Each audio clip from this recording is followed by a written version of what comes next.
And welcome everybody to the 2017 Junior World Championships. My name is Tim Baghurst and we are joining the last match of this tournament. It always ends traditionally with the boys doubles final 18s. This evening we have Mexico in the back against Canada in the front.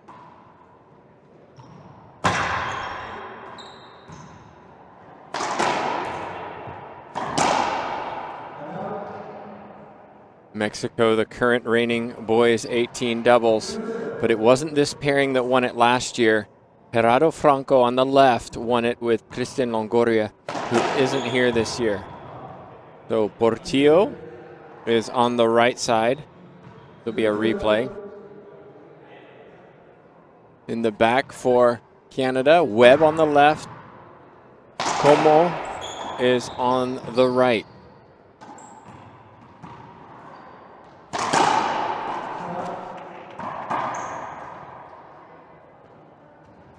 Point for Mexico. And I'm joined for our last match by IRF Tournament Director and Hall of Famer Gary Mazeroff. Gary, could get an exciting match, usually fast and crazy in men's doubles or boys doubles to end the tournament. Yes, Team Canada had a wonderful win over Costa Rica yesterday. We expected Mexico to get to this spot, even after they forfeit a match during the round robin. But they beat U.S. handily to bring them on to this point.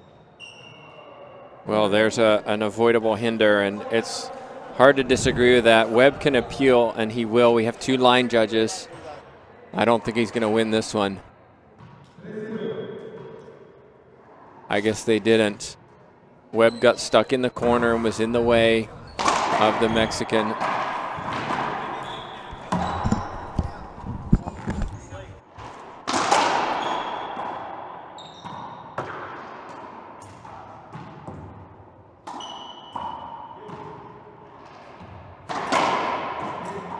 And a skip from Webb on the left side. 4 quick points, wow, from Mexico.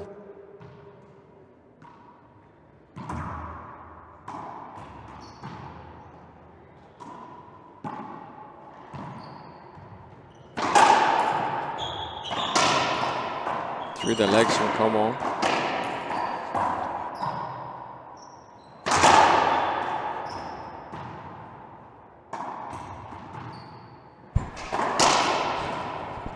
This is a very long rally. No one wants to lose this one. And Portillo puts it down with a reverse pinch. Moved forward, forcing Webb to the left side, hit it to the right side, nobody home. 5-0. Tim, I'd like to introduce our head referee, is Paco Copandegui from Argentina. His countryman, Paisan, is Dijon. And the other lines person is Francis Alonji from the USA.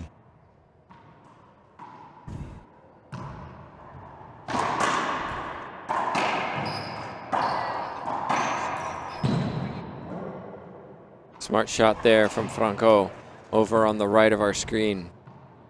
He's defending his doubles title. He competed here in singles but lost in the semis, 2 straight to the eventual winner, Mauro Rojas. Portillo lost earlier to Rojas as well in 2 straight. Yeah, both these Mexican players have something to prove after having lost in singles. We thought they would do better in singles. And it looks like Mexico will take their first timeout, 7-0 down. Excuse me, Canada taking their first timeout. Gary, that was a very, very quick start to this match. Just what Mexico wanted, not what Canada wanted. Perhaps there's a letdown from Team Canada after yesterday. I mean, there was a lot of energy in that long match. And let's also recognize that they've been waiting a long time for this match. We were scheduled for 2:30. We're almost 2 hours behind that because of the terrific matches that we've seen already today. Sure. I want to thank Lifetime for all of their support. What a great venue. Their staff, John Walensky, the director of programming, and they've just done an excellent job. Right after this match, we will be sharing the premiación, the award ceremony for individual and team accomplishments. Next year will be the 30th edition of the IRF World Juniors, Tim, which started as part of the Orange Bowl in Miami years ago. Well, on the court, we had a court hinder. It hit the little cable that goes to our front camera, so that's a replay.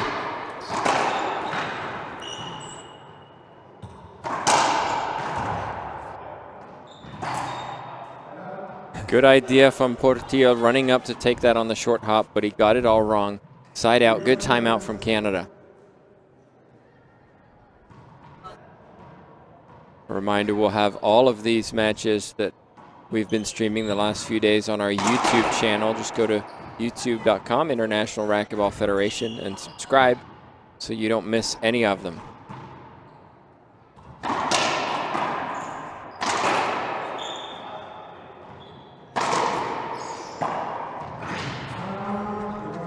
There's some good hands from Webb on the left side. Touched it into the front corner.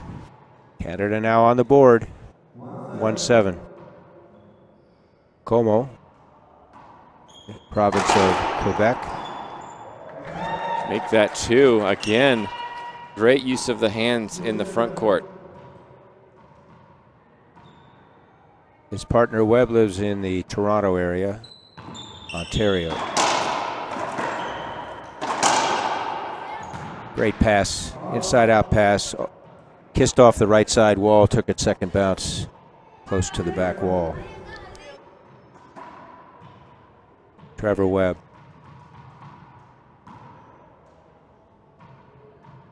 This is his last hurrah in juniors. Also for his opponent on the left side, Franco. Franco we've seen over the last year playing a little professionally, and he's got to use all of his experience here to make sure that Mexico come away with this gold medal. They're also very much in the hunt for a world title as a team, and players from 14, 16, and 18 divisions earn points for their team. There's a boys title, girls title, and a combined title.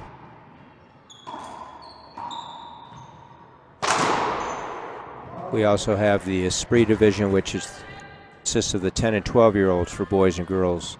There's also a challenger category with players that have not qualified for their national team, or may have. They could also play in the challenger if they have. Some of the teams that don't have a lot of players might have a player playing in one of the World Cup divisions and the challenger division. Skip from Portillo on the right side. 2 serving 8. Canada with 2 opportunities to score points. Beautiful wide angle pass. So effective in doubles.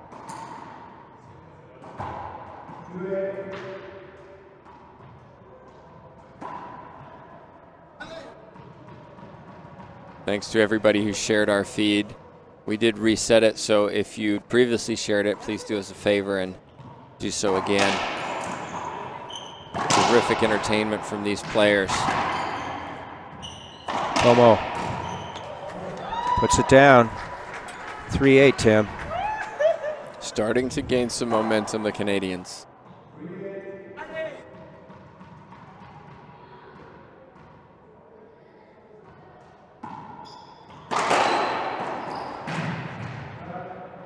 One thing that's really impressed me with Webb, and I first saw him in 2014.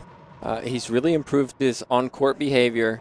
He's settled down and is playing very, very intelligently. Of course, not there. Good timing, right? Well, he lost it on that glass. But he's got a soft touch. He's able to hit it hard, but also with control. And he reminds me a lot of Portillo on the right side, who tends to have a similar style. That's not going to help him. No, it's a bit nervy there on the right from Como. Probably went for too much above the shoulder.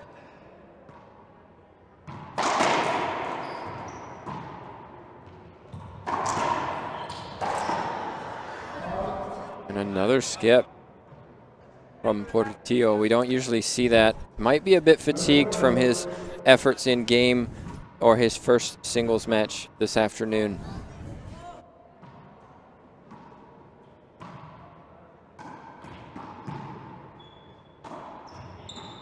Seventh day of activity, last match of the tournament. Mental fatigue sets in. Got to regroup. Franco puts it down. And this is a situation where Portillo might say, look, I'm a bit jaded, I'm a bit tired. You need to take over a little bit for me in this match. I'll keep the ball up, you put it down. Exactly. His doubles could be 50-50 or it could be 90-10. It just depends on the time. And we saw in the earlier match how Holly Scott tended to take the majority of those shots. That's a good example of that. Crushing shot down the right side that time, half out, 4-10. Trevor Webb.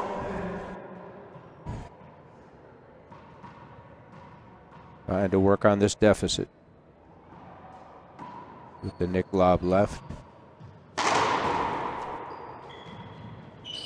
That's a great shot, wrapping the ball around. See where Canada is hitting most of their shots from deep court.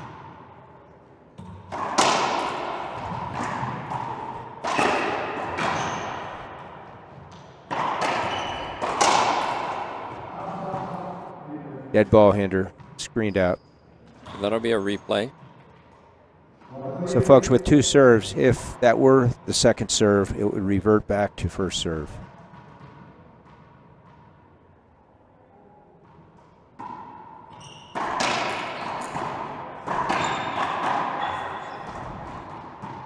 Good communication between the Mexican pair. Beautiful shot there. Tim, we were talking earlier about the dynamics of doubles, and quite a few of the shots that each of the four players are hitting in singles would be down, but they're being retrieved. So you need an adjustment on your thought process here. That gets back to the wide angles and the wraparounds and the ceiling balls, and really tune in on the shot selection.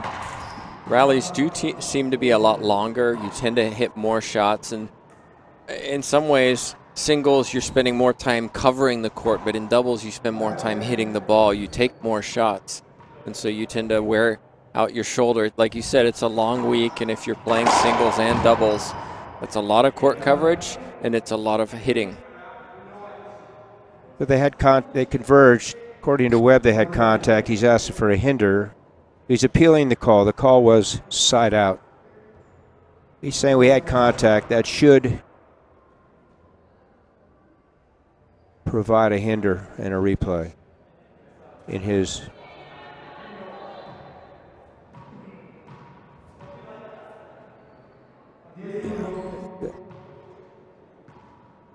determination.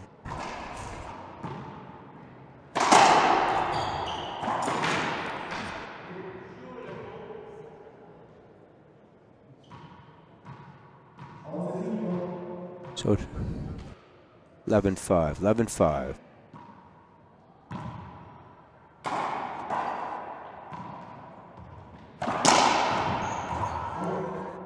Shot. Make that another point for 12. All of a sudden, we're 3 points away from game one.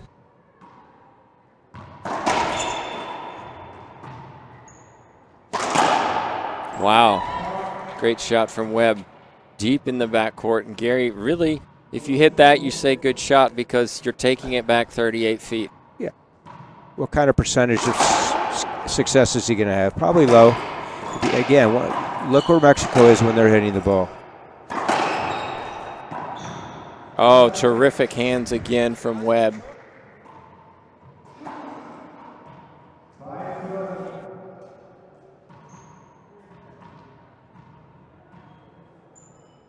Como. Lob deep left.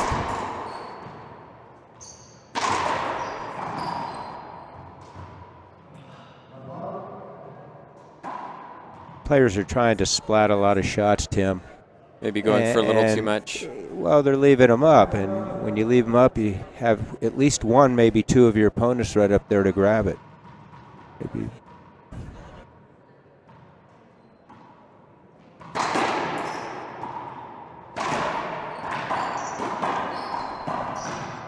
Nice finish there, left side by Webb. Point number 6 for Team Canada, 6-12, game 1.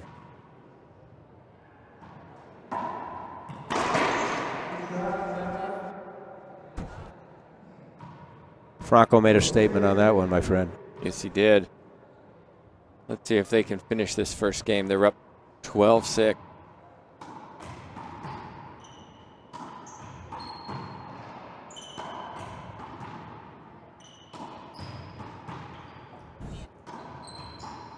This is rare when you get that many ceiling balls in a row. And again, a beautiful little flick touch from Webb. He's showing his control, taking the pace off it, guiding it down the left side.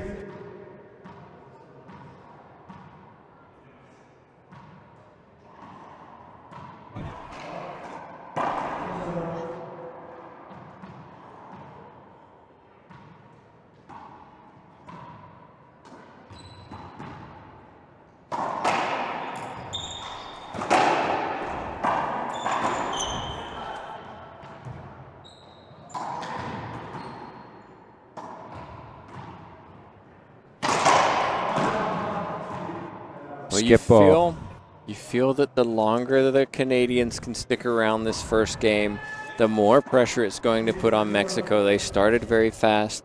The Canadians grinding away 1 point at a time. Now 6-12, but it's a side out, 2 servers for Canada to come. For Canada, hopefully the same theme as an earlier match when Montserrat Mejia defeated Gabriela Martinez. She hung around, changed the momentum in game 2. Gabriela did, just blitzed her, and then Montserrat regrouped and won the tiebreak.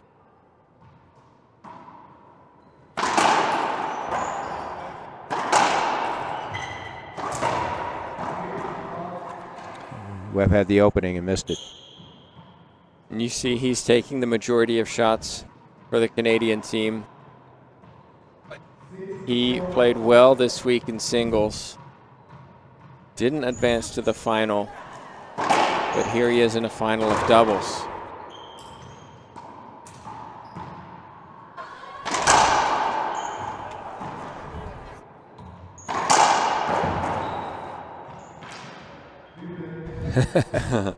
You see Webb ducks. Good hold up from Franco, really, because that could have really left a mark, so to speak. And good duck from Webb.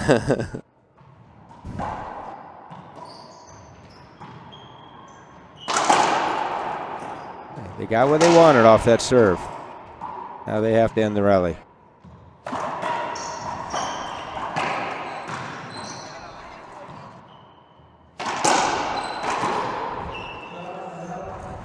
Good shot, Portillo. Reverse pinch over on the left side. We've been here a while. Players are tired. A lot of their shots that are designed to go straight in and back are kissing off a side wall.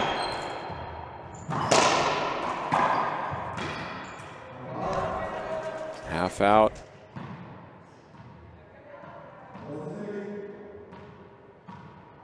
(12-6), second server. 3 points away from game 1.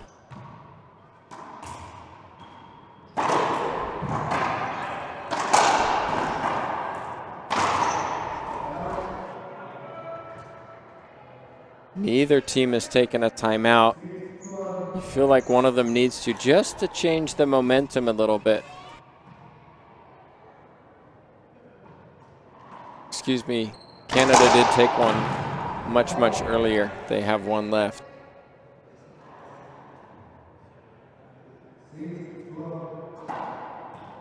More recently, it's been in and out, both sides. And it looks like Canada will be taking a timeout. We're going to look at a couple of replays that we caught in the earlier part of this game. Terrific camera angle here.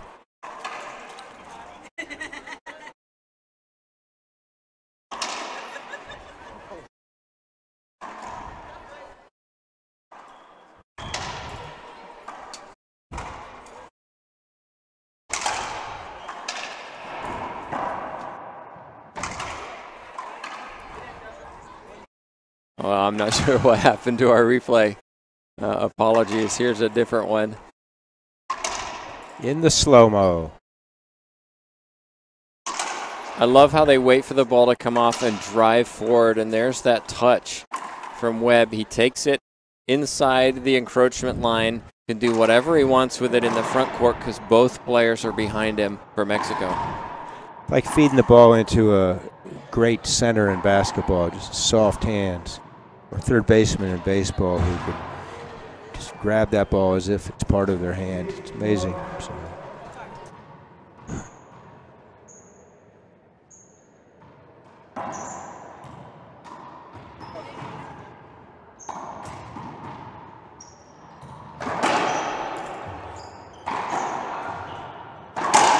There it is. Great pickup from Komodo. Good defense.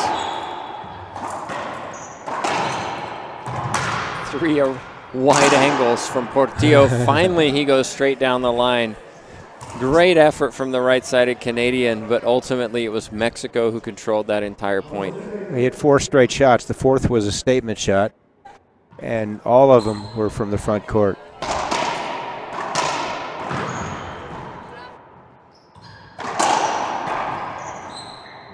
We should have a dead ball replay on that one. No arguments from the players. We're still fixed here at 12-6. Game 1. That was different close. Touch, huh? That was cut close. Serve, going for the short crack. I like it. It was clever. That's a Coach Martin shot. You watch his players, most of them do that. Arturo Martin from Tijuana. Another replay. Players got tangled with themselves up in the service box.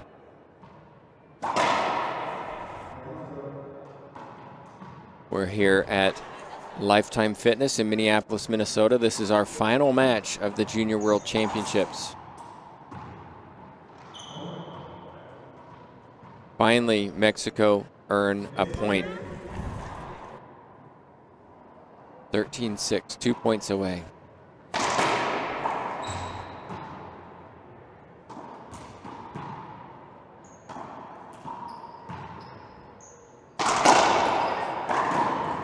Reverse winner, Bronco. Webb knew it was coming. He was just too deep to get it. Here we go. Game point number 1, 14-6. Let's see if Canada can hold in. Good start.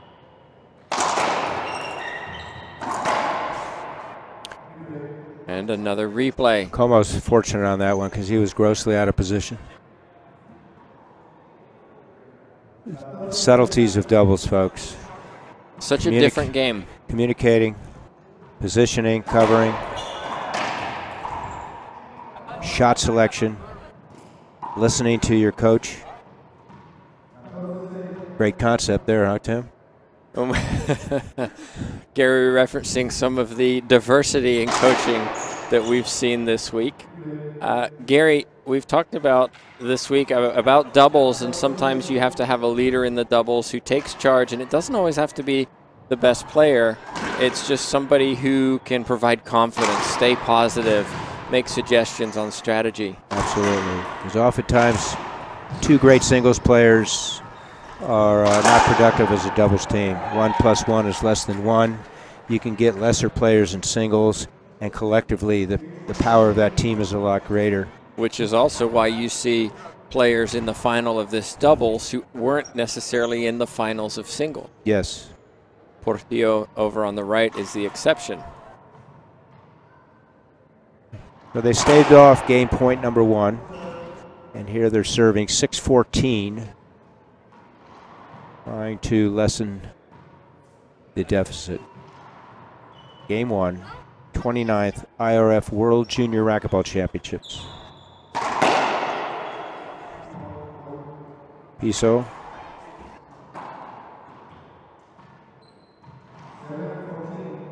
Sticking with that serve. Lob to Portillo's forehand.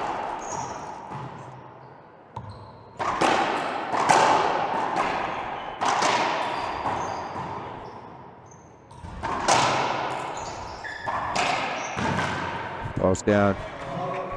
Franco puts it over on the left side of your screen.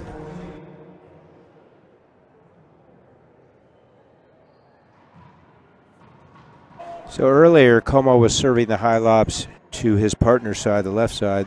There he hit it directly to the right side. Something's not working, go with something else. Nice, nice, nice touch. Webb. 0.8, game 1. They're hanging in there, the Canadians, 1 point at a time, chipping away. We've seen leads evaporate all week. Excellent defense from Franco. This might give him a better chance. No, it's Portillo. Quick hands by Webb. Oh, not that time. Again, that glass is so difficult. It's hard to see. You can see all the people looking on. And also, the texture is different, so the bounce is different to the typical cement on the right side.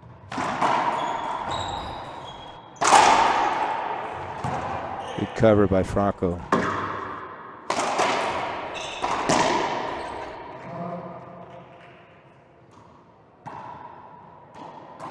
(14-8) Mexico, half out. They've been successful in staving off a couple of game points here, Tim.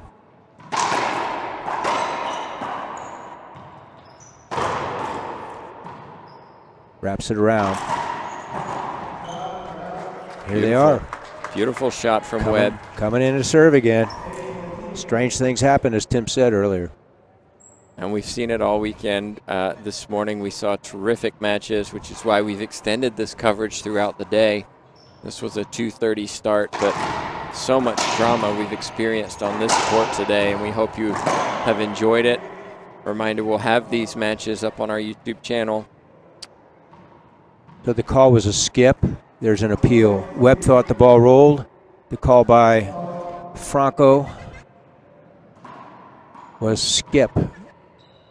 Call stands, loss of an appeal. Second server. One of the differences between IRF and U.S. racquetball rules is on the appeals. In U.S., regardless of the outcome, if either linesperson disagrees with the ref's call, it's not a used appeal.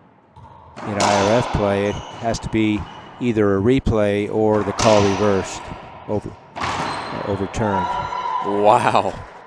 Reverse pinch. So in a reverse pinch, you hit across your body to the other side, hits the sidewall, front wall.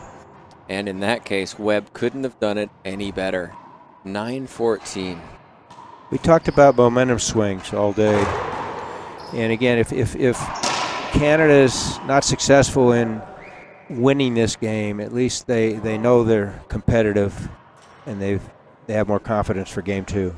So in this situation, it looks like Mexico are taking a timeout. That's their first, and it makes sense. Even though your game point up, hey, let's finish this.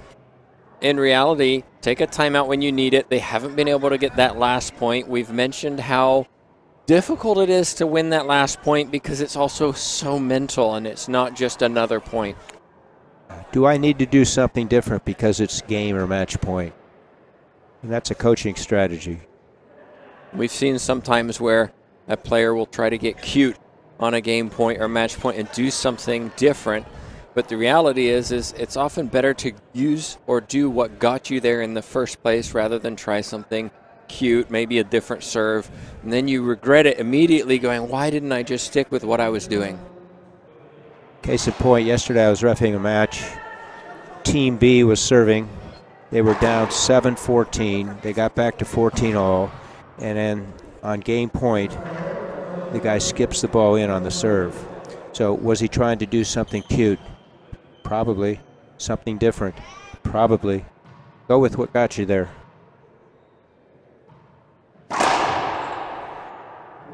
That ball hit his partner in the service box. His partner was legally situated, so it's second serve. That's a fault serve.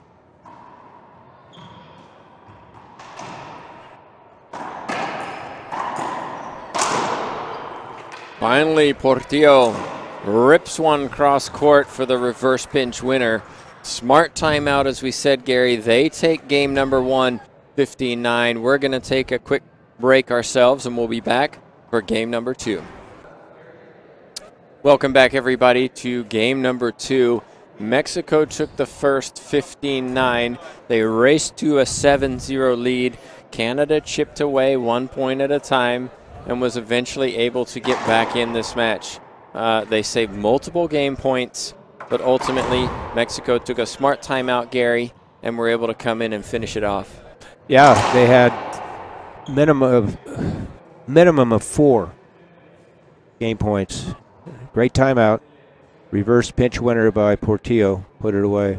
So Canada's serving now. Excuse me, Mexico's serving.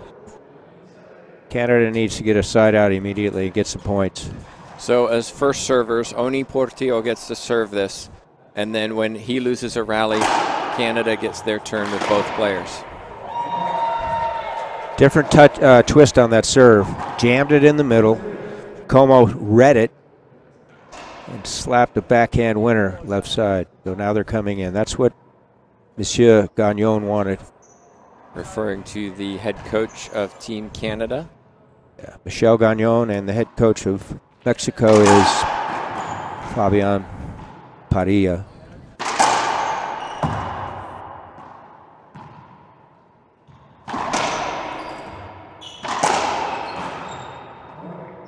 This is what Canada wanted. Continue that momentum, get the lead, maybe put a little pressure on the Mexicans early in this second game.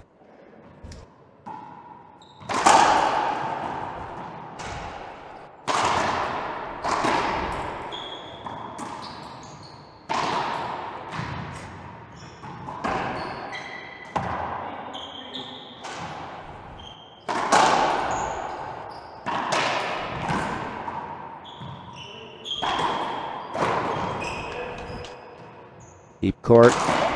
Franco with the winner. Webb serving now 1-0.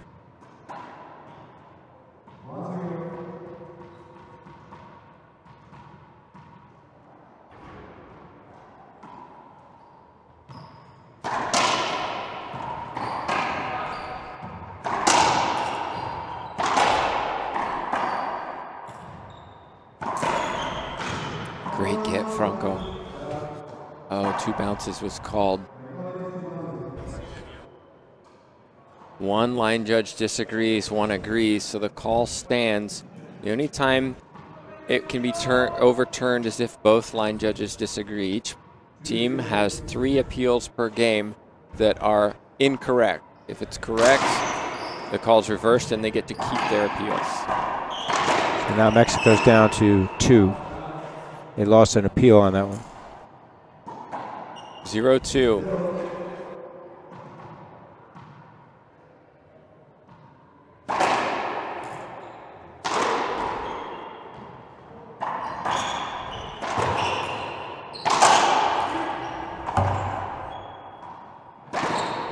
Wow, beautiful pinch there from Portillo. Gary, you notice the shirts of Mexico, they actually have Franco on them. And this is a pretty interesting story.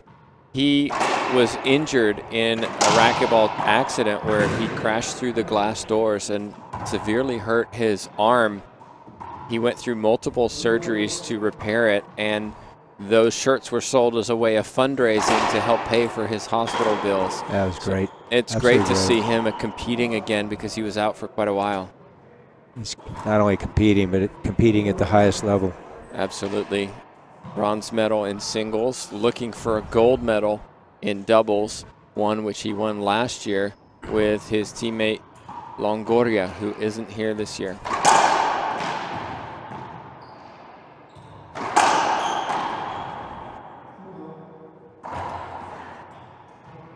(3-2) to Mexico. They take the lead in game number 2.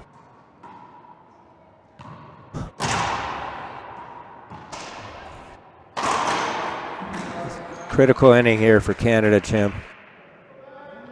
Critical inning. They got to limit the bleeding.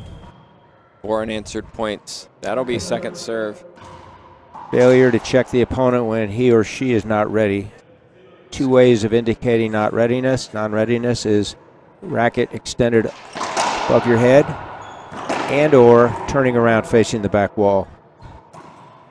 And the players need to adhere to the 10-second rule after the score is called. And in doubles, that's where your partner needs to be vigilant too, because the receiver often checks one but not both of the players. The doubles partner needs to say, hey, wait, don't serve. They're not ready. In that case, Portillo wasn't really paying attention, and it became a second serve. Correct. So they limited the bleeding. It's 2-4.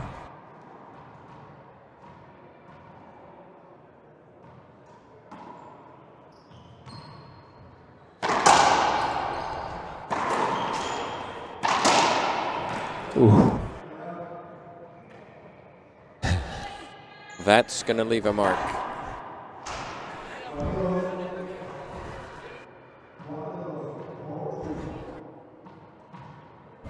We're 2 still.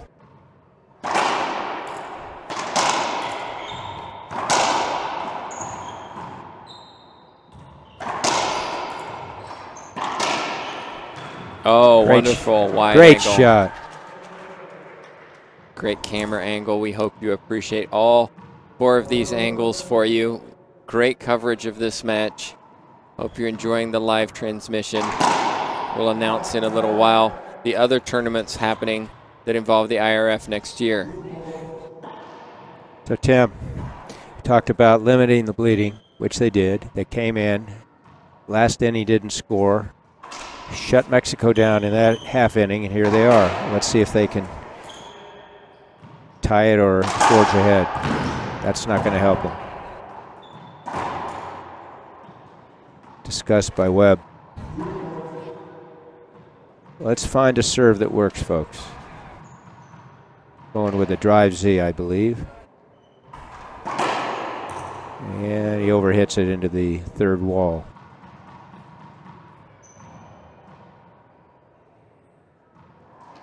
Back with a nick.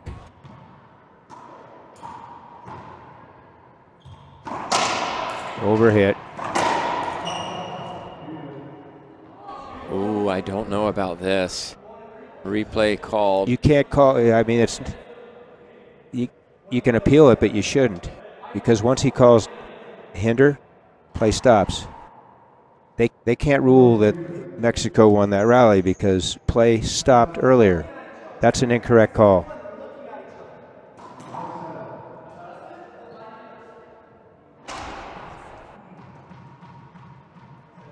If he called dead ball before he struck the ball, it has to be a replay.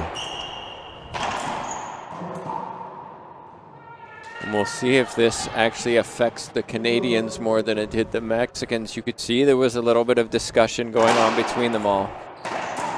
And there's 2 quick points from Mexico. And if Canada is not sure, they should ask for a ruling. They're entitled, that's due process, they're entitled to a ruling. Referee timeout, find out what happened. And we've seen that happen already today where, look, not really sure, and good officiating. You know what? This is a complicated rule. I'm not really sure. I need to get clarification to make sure that we make the right call in this situation.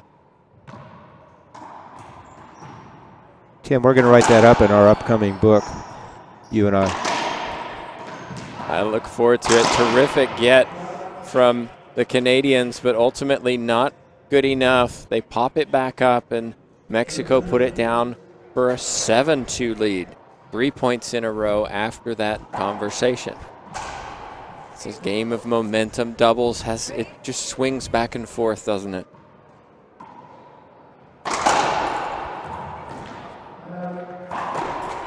Inch perfect from Webb, dies in the back corner, 2 serving 7. Let's see if Canada can regroup and go on a run themselves.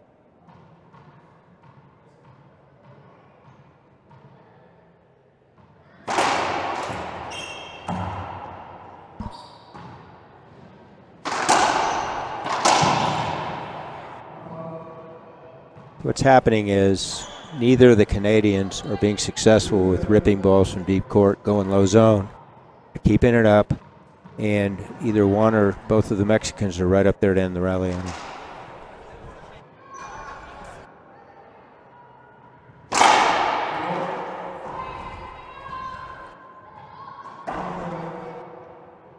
Good perspective from our front wall camera as it gets hit on there.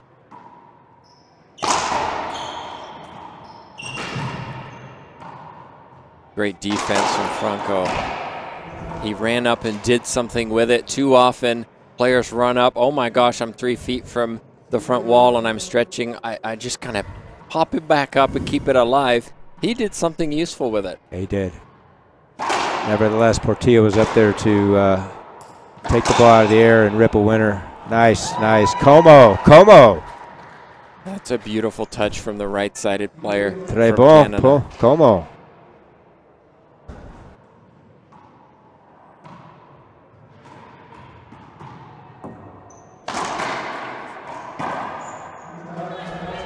Webb. And again, the Canadians showing some nice touch on the front court. Where they've struggled is in the back, as you've said. They haven't been able to put down kill shots deep. Yet more recently, previous innings they got in, but they haven't scored. Well, there's an example. Webb tried to touch it.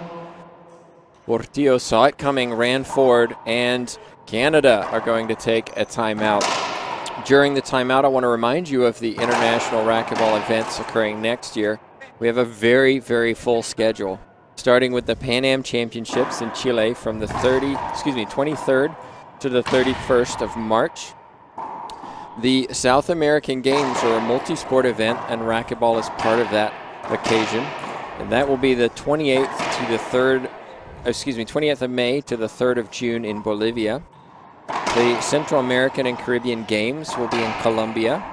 Again, a multi-sport event from the 24th to the 30th of July.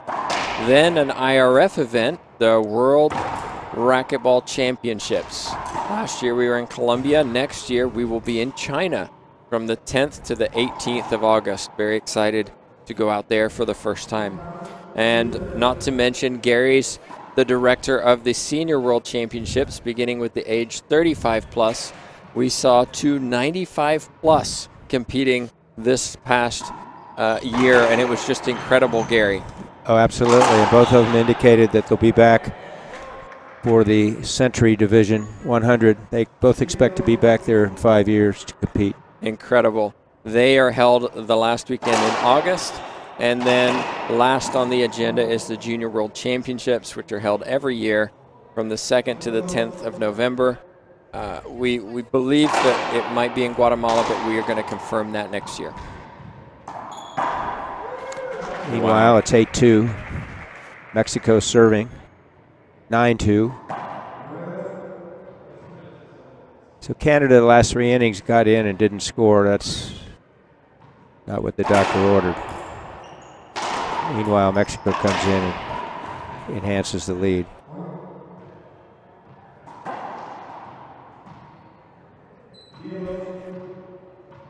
Ten serving 2. Mexico starting to run away with this.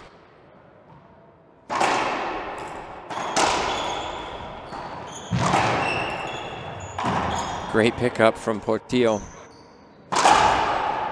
See the ebb and flow of doubles. The good communication coverage on both sides. Great hands from Portillo, but wasn't able to put that last shot down. Power from Webb, hitting it cross court. Second server. 5 points away are Mexico from a gold medal and retaining this title as boys 18 champions.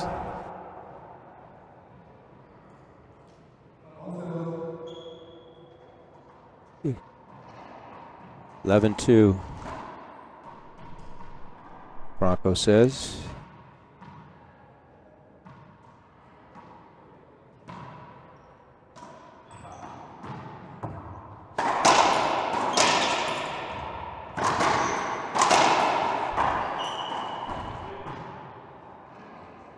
Tim, we talked about this yesterday and the day before about most players have a tendency to go cross court rather than rip it down the same side. Well, a skip was called. It looked good from here.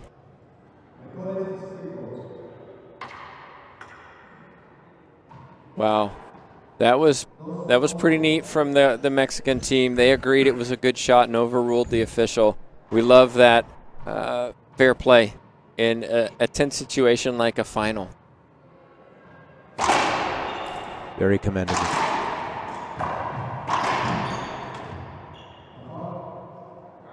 Como wanted a replay. He's not going to get one. Half out. Still 2-11. Inning number 4 consecutively where Team Canada has not scored.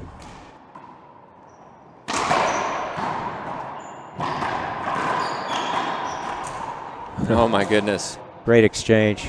Tennis in the front court. Ultimately, Mexico win that little battle. A smile from Webb.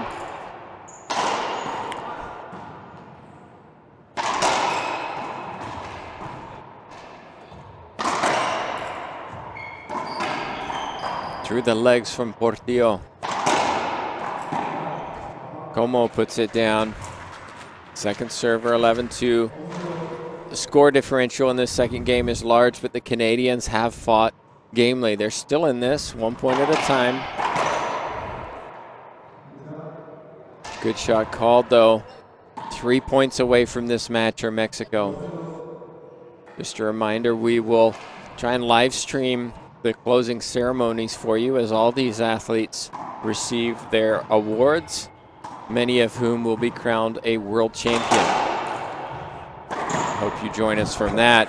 That's One impressive. Of them looking for that title is Franco. He gets a little pat from Trevor Webb for that shot. It was terrific. Ripped the forehand winner from his eyes into the right front corner. I mean, that's a statement. And here we go, match point, Mexico.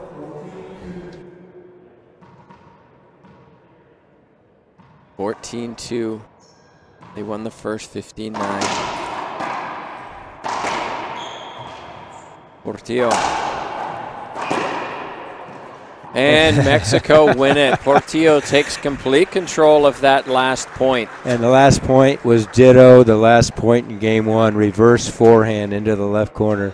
So Mexico claim that final title of this Junior World Championships. On behalf of myself, Tim Baghurst, Gary Mazeroff, thanks so much for joining me. We hope you enjoyed all this coverage and remind you not only to like us on Facebook, but subscribe to our YouTube channel.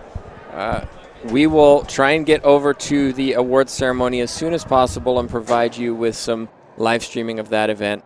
But for now, from all of us, thanks for watching.